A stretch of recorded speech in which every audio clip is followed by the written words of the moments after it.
When I went to rehab, I went to McIntyre House, and I was like, okay, this is nice, but it was so like insulated, you know what I mean, and protected, and you're in this like rehab bubble that's like, okay. And I would think to myself, well, what's gonna happen when I get out of here and I drive by my dealer's house, you know, or what's gonna happen when I get out of here and I go online, or what's gonna happen when I get out of here and see someone that I used to use with, like, then what? Like, I felt totally unprepared. And I thought, okay, like the only way that I'm gonna be able to like live my life is I have to like recover in the middle of all of it. You know what I mean? Like I gotta recover in the middle of everything where I used to go and all the places I used to be, and you know, all the people I used to see and all that shit. Because that to me is like the only way that I can know for sure that like I'm gonna resist and I don't want it anymore. And like, and then the other thing is, hey, my God, I just had like, so that last relapse that lasted 4 days or whatever it was, a couple days, was a total shit show. And you know, I'm not the kind of person who's here to save face. I have no face to save, okay? My face is already full of mud and shit and everything else. Like, it's done. Like, I've done all the worst of the worst. You know what I mean? Like, except I've never murdered anyone. We all do bad things. Everyone. Like, no one's perfect. I'm not perfect, for fuck's sake. I've tried to live my life as if I was perfect for a very long time, and it didn't get me very far. And it got me, well, here I am. I've learned to live simply because I simply have had to. You know, like when you like, I've said this before, like I made myself homeless intentionally because I knew that was the only way I was gonna get off crystal meth. Like, once I started on that shit, it was like, oh fuck, like, how am I ever gonna quit this shit? It's too easy. It feels too good. Like, that's the problem with it. It's like, I mean, I don't want to encourage anyone to do, please, like, unless you really want to destroy your life, like, no, like, don't, because it's hard to quit myself homeless. Like, when I said, okay, forget it, I'm just gonna get rid of the apartment. I'm just gonna get rid of the apartment, and I'm gonna have to, you know, and then having to like get rid of all my shit.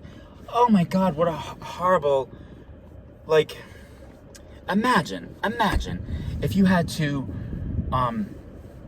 take all the things that you own, the things that you held on to for years. I've lived in 7 states, you know, coming from Rhode Island, that I've carried with me all that way. You know, obviously, some things had a lot of meaning to me, and then some of it's almost like certain belongings kind of like became to like define me. You know what I mean? Like, oh, I defined myself by the things that I had. You know what I mean? Because I didn't know how else to define myself. And so when it got to the point where I was having to get rid of all that stuff, it was like, well, bitch, if this is how you define yourself, clearly you've done it all wrong, because this doesn't make any sense. And so, you know, but there's still some things that you want to like hold on to, things that are irreplaceable, you know.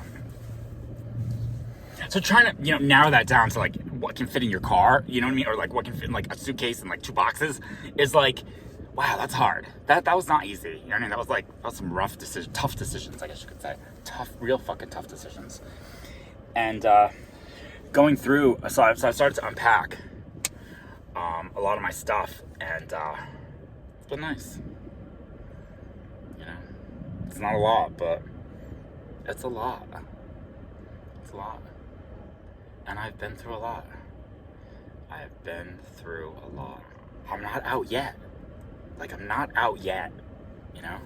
That's the thing. Like, I keep wanting to, like, I'm always hoping that, like, my next check-in is gonna be like the we made it. You know what I mean? Like, we're out. Like, my rent's paid for. I know I'm set. You know what I mean? Like I got a job or something, right?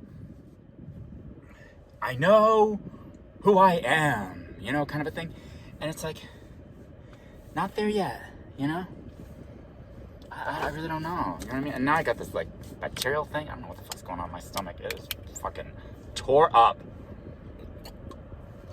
So, but you know, I've quit smoking. Like, that's amazing right there. The fact that I quit tobacco. Fuck. But I still got the patch, thank God. And, but you know what? I'll say this. I love myself way more than I ever have. Maybe, well, I never have. Well, I've never loved myself. I always hated myself. And, but I can actually kind of say, like, I'm starting to love I wish my arms weren't as long as they are, you know what I mean? Like, I was looking at this picture of myself, and I thought, okay, if you just took the top half, never mind, it's so stupid. You gotta see the picture to see it, but my arms are so fucking long. Look at that. See, I wish you could just cut it, like, right there. Like, if you could just cut my arm right there. just like a hand's worth of my arm, and then put my hand right there, I would look so much better. My arms would be so much bigger, but then that's like you have this. No, see? We all got issues, honey. We all got issues with our body. No one has a perfect body, okay? Well, okay, maybe. My perception is somebody has a perfect body, but not who you think, I'll tell you that. There's no one around.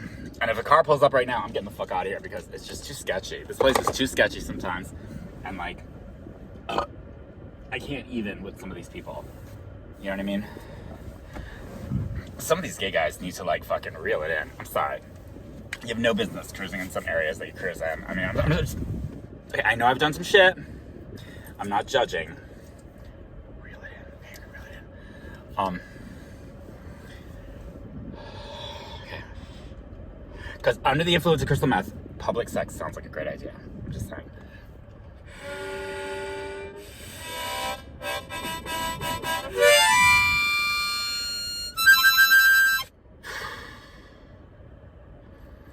I gotta write a joke down. I'm not gonna tell you what it is, but it has to do with the gym.